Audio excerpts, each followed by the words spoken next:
Há 22 anos, o Dia da Visibilidade Trans é celebrado no Brasil, sempre no dia 29 de janeiro. A data reforça a luta pelo fim da violência, da discriminação e dos retrocessos. Mas ainda há muito que ser feito, inclusive no âmbito da justiça trabalhista. Para falar sobre esse assunto, eu vou conversar com a Luna Leite, diretora executiva da Articulação Nacional de Juristas e Trabalhadores Trans do Sistema de Justiça e gestora nacional do Programa de Equidade da Justiça do Trabalho. Luna, obrigada pela presença aqui com a gente. Obrigada, Larissa. É muito bom estar aqui nesse dia tão importante, né, de visibilidade, para lembrar dos direitos das pessoas trans, né, desse grupo que é historicamente tão invisibilizado, que esse mês sirva para a gente lembrar da nossa história, da nossa luta, e que a gente também tem dignidade e tem que ter acesso a direitos. Muito bom estar aqui. Perfeito. Queria que a gente começasse falando um pouco sobre a sua trajetória pessoal e também de luta, né? Sobre isso que a gente vai falar hoje também. Claro, vamos lá. A minha trajetória de luta, Larissa, é um pouco diferente, eu acho que do roteiro que a gente costuma imaginar de uma pessoa trans. A gente costuma imaginar uma história trans como uma história triste, uma história que eu acho que desperta piedade ou sentimentos dessa ordem. Na verdade, eu tive uma infância muito feliz. Meus pais são paraibanos, eles saíram lá do interior da Paraíba, são professores aposentados, minha mãe de história, meu pai de sociologia, então eles sempre tiveram dentro do movimento social, do MST, do movimento sindicalista de professores. Então eu cresci num lar familiar bem acolhedor, na verdade. Então eu tive uma infância muito feliz. Eu fui uma criança feliz, com irmãos, né? Eu tive uma história de vida de construção da minha tanto dos meus valores, quanto da minha construção política e espiritual muito consolidada dentro da minha família. Só que no momento que eu entrei no mercado de trabalho, eu entrei aqui na Justiça do Trabalho muito jovem, com 18 anos, eu entrei ainda não me identificando como pessoa trans, que eu ainda não tinha descoberto ainda a minha identidade de gênero. E aí, com 20 e poucos, e hoje eu tenho 32, então já tenho 14 anos de Justiça do Trabalho, eu transicionei. E aí, quando eu transicionei, eu comecei a enfrentar uma série de dificuldades dentro dessa instituição, que é importantíssima, mas que também ainda não estava preparada para acolher, para receber pessoas trans, né? Então, dificuldade de acessar banheiros, dificuldade de respeitar o meu nome, o meu pronome, assédio moral, algumas negligências institucionais que eu olho em retrospectiva e entendo que eram uma instituição que ainda não estava preparada, não estava pronta. Então hoje eu guardo menos rancor. Eu acho que eu consigo enxergar a partir de uma visão mais ampla, de que o momento histórico requer uma construção coletiva, uma luta coletiva para que as mudanças sejam feitas. Então, quando eu transicionei, eu passei por muitas dificuldades dentro do sistema de justiça, e eu acho que o que me fez me sentir mais acolhida foi buscar na literatura trans, foi buscar nos grupos trans, conhecer outras pessoas trans, para ir construir esse senso de coletivo, esse senso de não, nós temos uma teoria, nós temos uma visão de mundo, uma epistemologia própria, e isso também é importante, isso também deve ser levado em conta. E eu acho que se perceber uma pessoa trans é, primeiro, bancar o seu desejo. E bancar o seu desejo não é fácil, né? Diante de um mundo que nos quer violentar, nos quer excluir. O Brasil é o país que mais mata pessoas trans, é ao mesmo tempo o país que mais consome pornografia trans. Então, essas contradições dentro da sociedade brasileira, né, que revelam que Lélia Gonzalez chamaria de uma neurose cultural, né, como é que o país que mais mata é também o que mais consome pornografia trans, porque a morte do corpo trans é uma tentativa de negar esse desejo que é orientado às mulheres trans e travestis. Então, estar dentro de uma sociedade que é tão contraditória requer um exercício também de você se afirmar de uma forma muito contundente, né? E aí eu sempre fui uma pessoa muito voltada aos estudos, eu precisei recorrer a muitas leituras para poder me afirmar e falar, não, faz sentido o que eu desejo, né? Na verdade, essa visão binária, menininho, menininha, ela vem com o processo de colonização, né? A sociedade europeia que colonizou aqui os povos das Américas, só que tem registros históricos de pessoas trans muito antes da colonização, né? A gente pode lembrar aí Chika Manicongo, primeira travesti negra, ela era da realeza do Congo. Chika Manicongo foi trazida para cá acorrentada, escravizada. Então, uma pessoa trans, uma mulher trans, era da realeza e foi trazida para o Brasil como uma escravizada. Então, esse processo de violentação, de exclusão, de segregação de pessoas trans é um processo historicamente localizado. Nem sempre foi assim.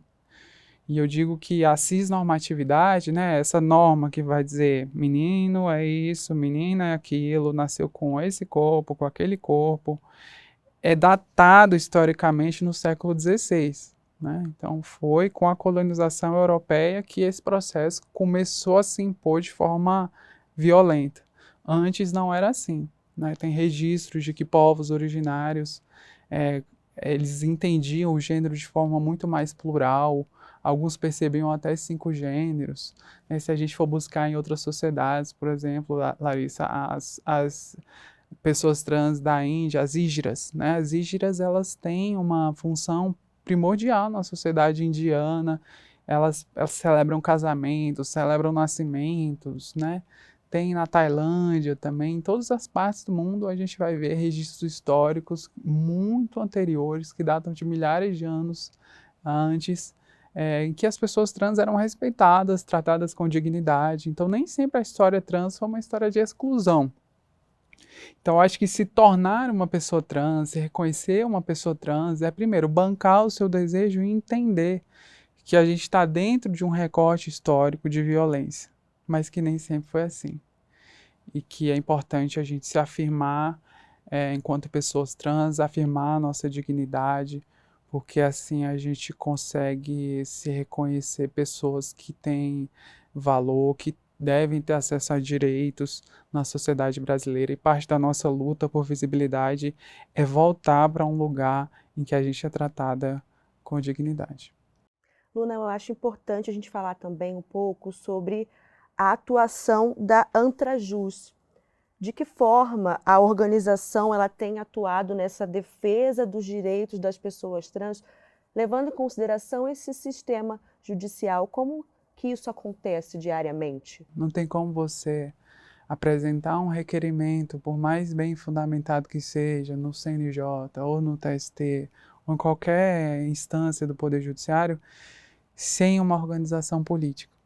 E eu acho que a Antrajus, né, que é a Articulação Nacional de Juristas e Trabalhadoras Trans do Sistema de Justiça, de que eu sou idealizadora e cofundadora, e que hoje está no Fórum Nacional LGBT, colabora com o PNUD da ONU, já atuou na consolidação de cotas trans, políticas de acesso a banheiros em diversas instituições do sistema de justiça, foi uma necessidade de a gente se organizar coletivamente. Nós, trabalhadoras trans, na verdade, nós temos uma história de violência parecida dentro do sistema de justiça, né? Dentro dessa instituição que, como eu disse, nesse quadro histórico, não estava preparado para nos receber e nos acolher.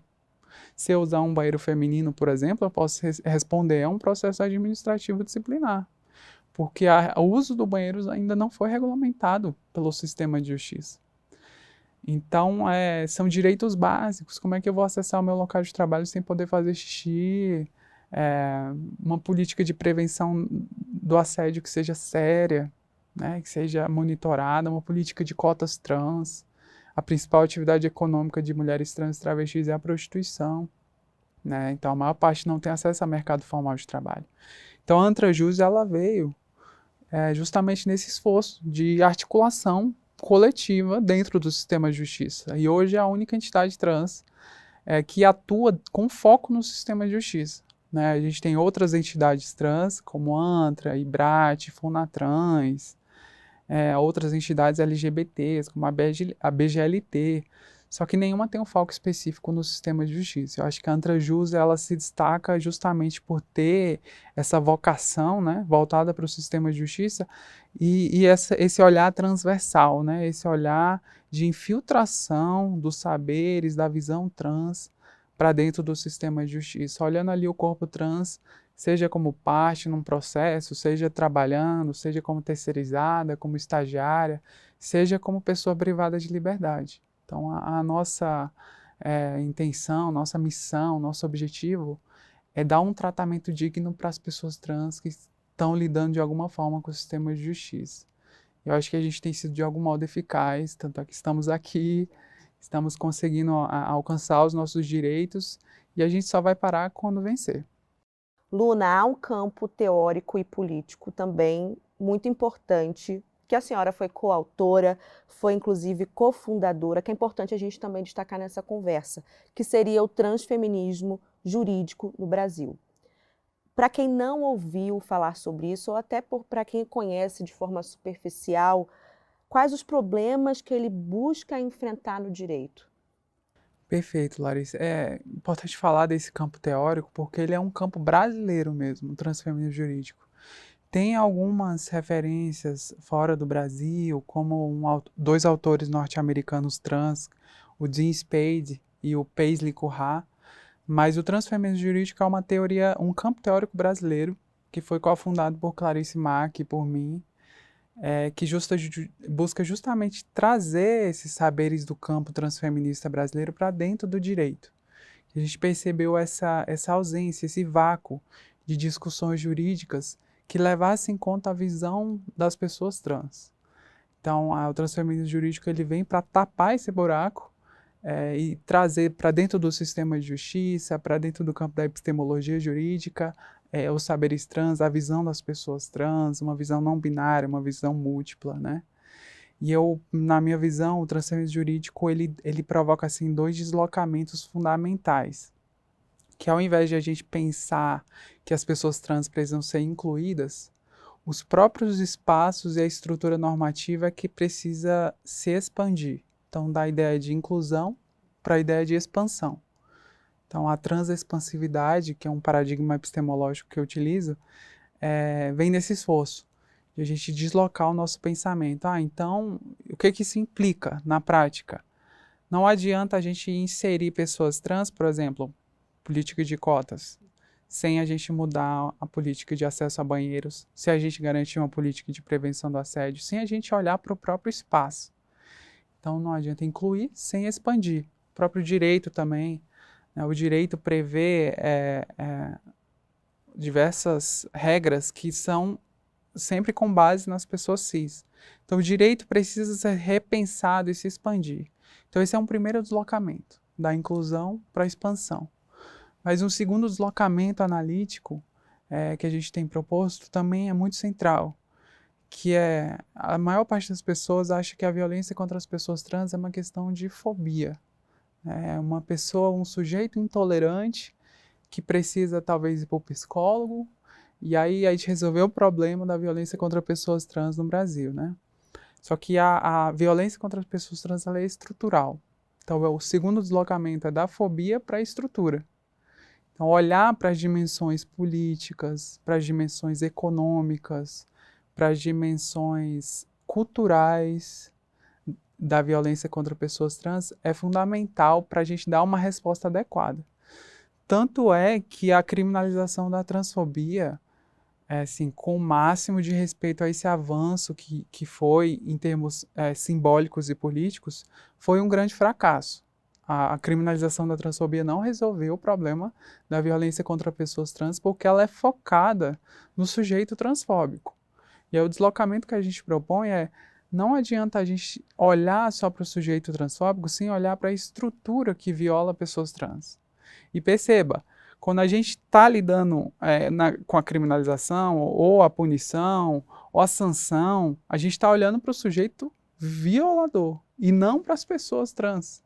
Perceba, a política é direcionada para o infrator, e não para as pessoas trans que precisam de emprego, que precisam fazer xixi, precisam ter acesso à dignidade, à renda. Então, esse olhar, esse deslocamento da fobia para a estrutura é justamente para a gente olhar para as próprias pessoas trans a partir dessas dimensões política, econômica, jurídica e simbólica, né? Então, o cissexismo ele é estrutural. Essa é uma categoria analítica central, assim. O cissexismo ele é estrutural, ao invés da transfobia, é cissexismo estrutural, tal qual o racismo é estrutural, né? Então, esses são os deslocamentos principais assim, no campo do transferência jurídico para mim, da inclusão para a expansão e da fobia para a estrutura. A senhora trabalha ainda com outros dois conceitos que também são importantes da gente destacar aqui, que seria a cisnormatividade jurídica e também a divisão transexual do trabalho. Como essas duas categorias podem, inclusive, orientar a atuação de juízes, juízas, enfim, todos esses agentes que estão dentro da justiça trabalhista? Perfeito. Aí dentro dessa matriz analítica do cissexismo estrutural, eu disse que tem 4 dimensões, né? A política, econômica, jurídica e simbólica. E aí, o que seria a dimensão econômica do cissexismo estrutural? A divisão transexual do trabalho, né? A principal atividade econômica de mulheres trans e travestis é a prostituição. Em 2018, por exemplo, a ANTRA estimava que 90% das mulheres trans estavam na prostituição. A FAPESP, Fundação de Amparo à Pesquisa do Estado de São Paulo, analisou um percentual parecido. Cerca de 13% das mulheres trans tinham acesso ao emprego formal apenas. Já o SEDEC, que é uma instituição do município de São Paulo, ele encontrou um percentual um pouco menor, cerca de 46% das mulheres trans e travestis estavam na prostituição, mas ainda um percentual muito elevado. Você imagina, se tivesse 10 travestis aqui, 10 mulheres trans ou travestis, pelo menos 4 ou 5 estariam na prostituição. Então, a divisão transexual do trabalho, ela justamente denuncia o quê? Essa posição, essa localização entre pessoa cis e pessoa trans provoca possibilidade de acesso à sobrevivência econômica diversos. Né? Eu sou a única pessoa trans no Tribunal Superior do Trabalho. Tem pouquíssimas pessoas trans no sistema de justiça. Onde é que estão as pessoas trans? Estão na prostituição, estão nas profissões de maior precarização. Então, a divisão transexual do trabalho é uma categoria que revela essa dimensão econômica do cissexismo, né? Então, justamente porque não é só uma questão de fobia, está lá nas relações de trabalho, está lá no aspecto econômico e de classe também. E aí, além dessa categoria, que busca evidenciar esse aspecto econômico, também tem a cisnormatividade jurídica, uma categoria proposta por Clarice Mack, depois a gente desenvolveu juntas, que é o direito, ele também é violador. Por exemplo, quando a gente olha lá, a mulher gestante tem direito à licença maternidade. Um direito que está previsto lá na Constituição Federal, também está nas normas infralegais. Mas e o homem trans que gesta? E a pessoa não binária que gesta? E a mulher trans que amamenta? Porque é possível a mulher trans amamentar. A mulher vai se aposentar por tais regras. O homem vai se aposentar por tais regras. E a pessoa que transicionou? Você exclui completamente a existência dessa pessoa e o direito dela, né? Como o direito é pensado a partir da cisgeneridade e de uma visão binária, ele exclui, às vezes de forma ativa ou de forma omissiva, né? Hoje em dia, o Estado de São Paulo, a Folha de São Paulo, diz que pelo menos tem 77 leis antitrans. A Antrajus vai fazer um levantamento nacional das leis antitrans, um estudo que a gente deve publicar no começo do próximo ano. Mas, além dessa exclusão por omissão, hoje em dia está ocorrendo um processo de exclusão ativa. Então, tem leis que excluem diretamente mulheres trans e travestis, homens trans do esporte, de acessar banheiros, de acessar a saúde, acessar tratamento hormonal. Então, existe um quadro de coisas que é semelhante ao apartheid e à segregação racial na década de 60 na África do Sul e nos Estados Unidos. Que é o quê? Um quadro de exclusão, de segregação, né? Então você não tem acesso ao esporte, você não vai poder usar o banheiro, ou então você vai usar o banheiro, vai criar um banheiro para você, porque você não vai usar o banheiro da pessoa cis. Perceba? Essa ideia do terceiro banheiro para as pessoas trans, ela é segregacionista, quando a gente para pensar. Eu não quero usar um terceiro banheiro, eu vou usar o banheiro feminino. Eu vou usar o banheiro feminino. Eu não quero ser excluída das outras pessoas. Na verdade, eu quero pertencer ao espaço e ser respeitada naquele espaço. Então, a cisnormatividade jurídica é essa segunda categoria que busca olhar para essa dimensão jurídica também do cissexismo estrutural. Isso para evidenciar o quê? Não é homofobia. Está lá nos direitos, está lá na Constituição, está nas leis, está no avanço da legislação de trânsito nos municípios, nos estados, está na economia, está na cultura também.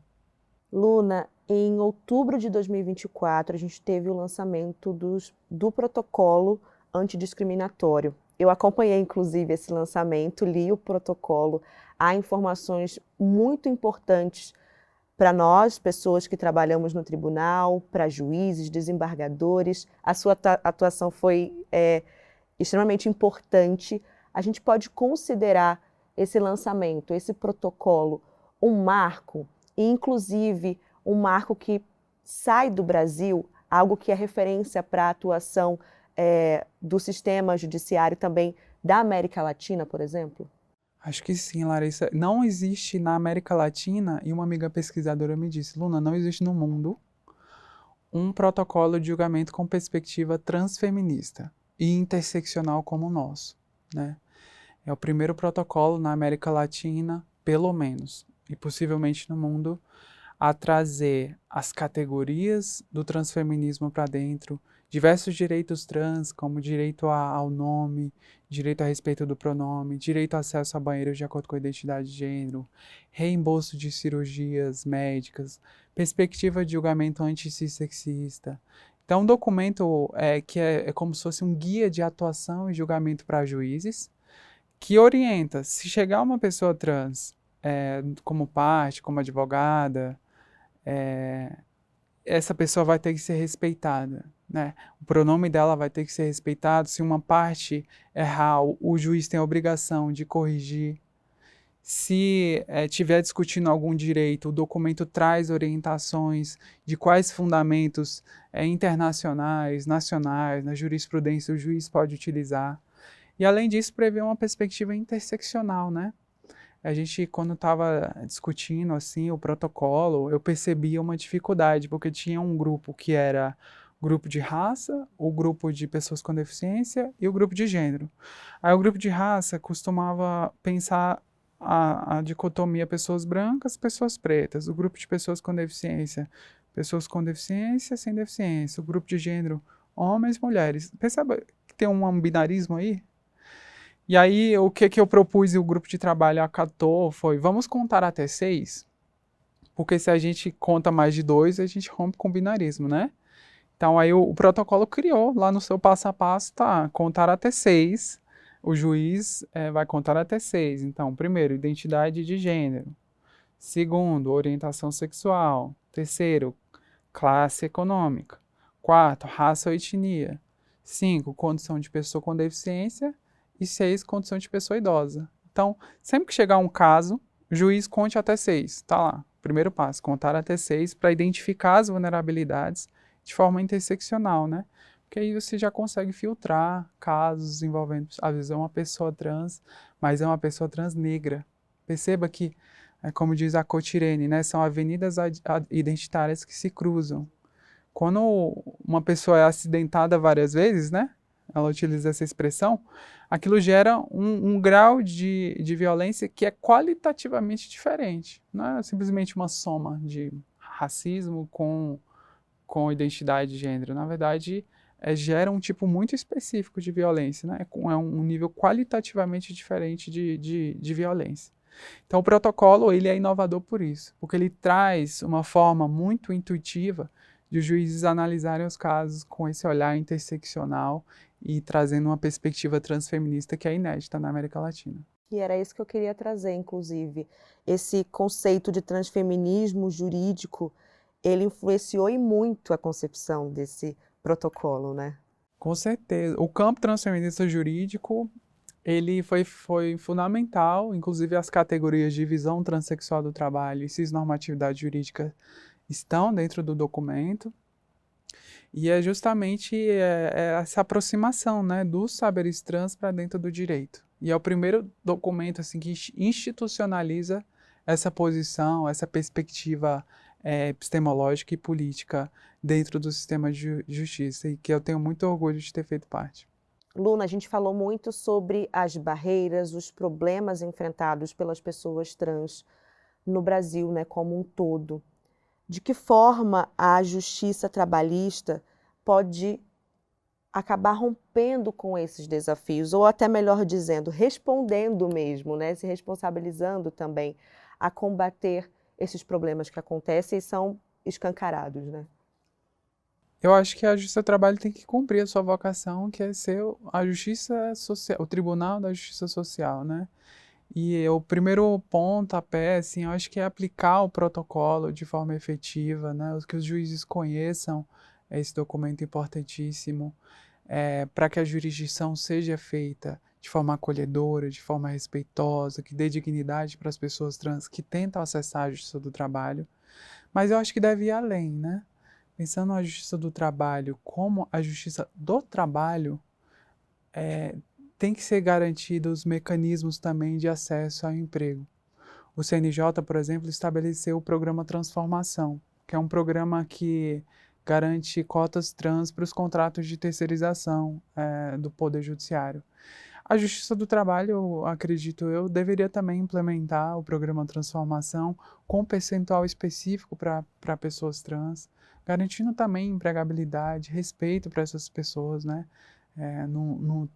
No país que mais nos mata, nos países que mais nos exclui economicamente, garantir acesso a emprego seria um caminho muito rico, né? A gente já está caminhando para o fim da conversa, que foi até rápida, né, Luna? Mas a gente não pode deixar de falar sobre mudanças institucionais mesmo. A gente até introduziu isso um pouco nessa penúltima pergunta. O que pode ser feito para essa alteração, né? Para a gente ter, inclusive, esse espaço físico aqui que nós estamos, o tribunal, sendo um local de acolhimento, que as pessoas trans se sintam pertencentes realmente a esse espaço.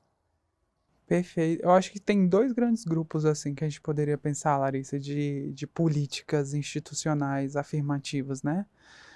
Acesso e permanência, né? Então, acesso a emprego, cargos terceirizados, estagiários, concurso público, magistratura, né? Tanto para servidores, para magistrados. Então, ter uma política de cotas trans que atue de forma séria no combate à divisão transexual do trabalho, né? Mas, além disso, uma política de permanência, né? Então, garantir acesso a banheiros, política de prevenção do assédio e da discriminação, respeito ao nome social e pronomes. Então, esses dois grandes grupos me parecem que são, assim, deveriam ser os norteadores para que essa instituição, que é uma instituição tão importante, né, o Tribunal da Justiça Social, a Justiça do Trabalho, seja um espaço acolhedor, um espaço de exemplo, né, para as empresas privadas, para outros ramos da justiça. E eu acho que eu tenho esperança, sim, que nos próximos anos a gente vai ter avanço. Acredito que nesse ano a gente vai ter avanço. E eu estou confiante, sim, tanto é que estamos aqui. Se eu puder compartilhar também algo que me toca, assim, de forma muito sensível. Eu tinha dificuldade de vir. Eu tenho dificuldade de vir presencialmente ao tribunal porque muitas vezes eu engatilho pelas situações de violência, de assédio e discriminação que eu passei. Então, para mim, estar aqui num outro momento histórico da instituição também me toca num lugar muito sensível, sabe? Mas também reflete a minha esperança de que as coisas estão mudando. E estar aqui, ser ouvida, ser reconhecida, ser tratada com dignidade, para mim é diferencial e me faz, pela primeira vez que eu estou dizendo isso, ter orgulho de estar nessa instituição. Perfeito. Luna, obrigada por ter conversado com a gente, por ter explicado tantos conceitos importantes, e o espaço está aberto para você. Obrigada, querida. Muito bom estar aqui.